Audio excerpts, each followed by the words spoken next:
Hello friends, नमस्कार। RSMC YouTube channel में आपका फिर से स्वागत है। आज हम निर्देशांक ज्यामिति से संबंधित एक प्रश्न को हल करेंगे, जिसमें त्रिभुज का क्षेत्रफल निकालने के लिए कहा गया है, जिसके तीनों निर्देशांक हमें पता है। तो इसके लिए हम ये जो त्रिभुज का शीर्ष दिया हुआ है -5, -1, 3, -5 तथा 5, 2, तो ये जो तीनों शीर्ष दिया हुआ है इस त्रिभुज का क्षेत्रफल निकालने के लिए जानेंगे। तो सबसे पहले हम इस त्रिभुज का क्षेत्रफल निकालने के लिए इसका नामकरण करेंगे। तो यहाँ पर लिखेंगे हल। माना कि a -5, -1, b 3, -5 और c 5, 2 किसी त्रिभुज ABC के शीर्ष हैं। तो यहाँ पर त्रिभुज का नामकरण कर दिए हैं। तो इस तरह से है, कोई त्रिभुज ABC और इस त्रिभुज में ये शीर्ष A पता है -5, -1 और ये शीर्ष पता है B 3, -5 और ये शीर्ष पता है C 5, 2। तो इस त्रिभुज का हमें एरिया निकालना है, ये कितना क्षेत्रफल अधिग्रहित करता है, इसका क्षेत्रफल निकालना। तो इसके लिए ये जो पहला शीर्ष दिया हुआ है इसको कहेंगे x1, इसको y1। दूसरा शीर्ष जो है इसको कहेंगे x2, इसको y2 और ये जो तीसरा शीर्ष है इसको कहेंगे x3, y3। मतलब ये हुआ x1 और ये हुआ y1, ये हुआ x2, ये हुआ y2 और ये हुआ x3 और ये हुआ y3। तो अब हम त्रिभुज का क्षेत्रफल निकालने का जो सूत्र होता है उस पर इस तीनों शीर्षों को बैठाएंगे। तो यहाँ पर लिखेंगे, चूंकि त्रिभुज का क्षेत्रफल बराबर 1/2 mode x1 into y2 - y3 plus x2 into y3 minus y1 plus x3 into y1 minus y2, ये त्रिभुज का क्षेत्रफल निकालने का सूत्र है। तो इस सूत्र में हम इस तीनों निर्देशांक का मान बैठाएंगे तो ये हो जाएगा। इसलिए त्रिभुज ABC का क्षेत्रफल बराबर 1/2 मोड, और यहाँ पर x1 है तो x1 का मान कितना है -5, तो यहाँ पर लिखेंगे -5 लिख दिए। और उसके बाद यहाँ पर y2 है तो y2 का भी मान है -5, तो यहाँ पर लिखेंगे -5। फिर -y3 है तो y3 का मान है 2, तो यहाँ पर 2 लिखेंगे।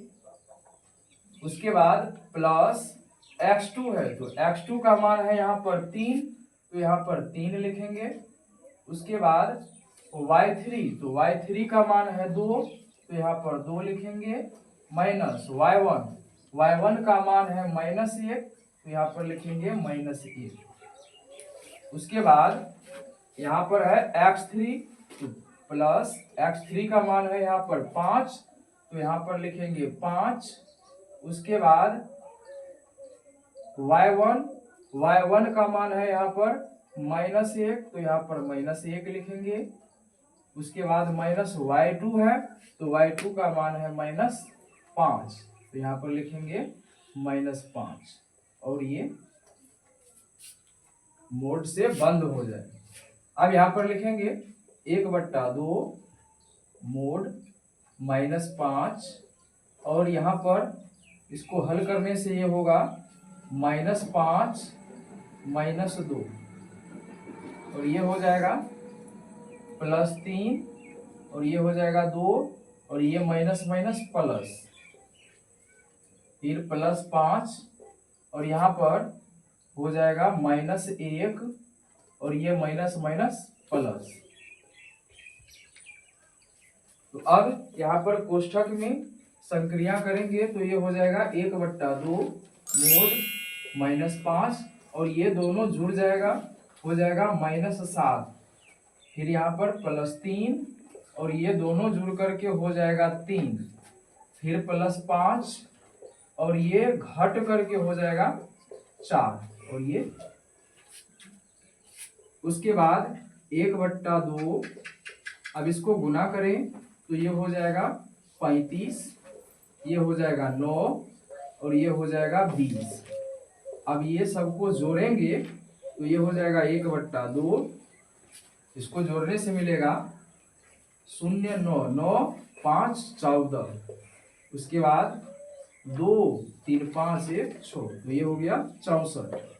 अब यहाँ पर ये मोड जो लगा हुआ है, इस मोड का अर्थ होता है यदि इसके अंदर ऋणात्मक संख्या आ जाए तो ये मोड ऋणात्मक से धनात्मक बनाने का काम करता है।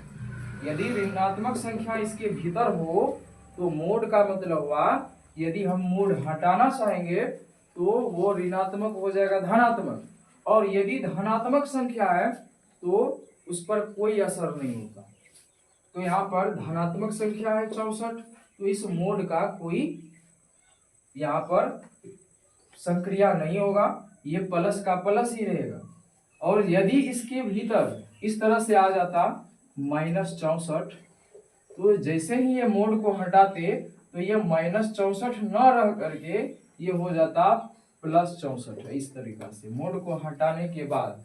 तो यहाँ पर +64 है, तो यहाँ पर मोड जो हटाएंगे तो ये प्लस से माइनस नहीं होगा, ये केवल माइनस को प्लस बनाता है, प्लस से माइनस नहीं बनाता। तो ये हो जाएगा 1/2 गुने, और ये हो जाएगा 64, और ये 2 से 64 को काटेंगे तो ये हो जाएगा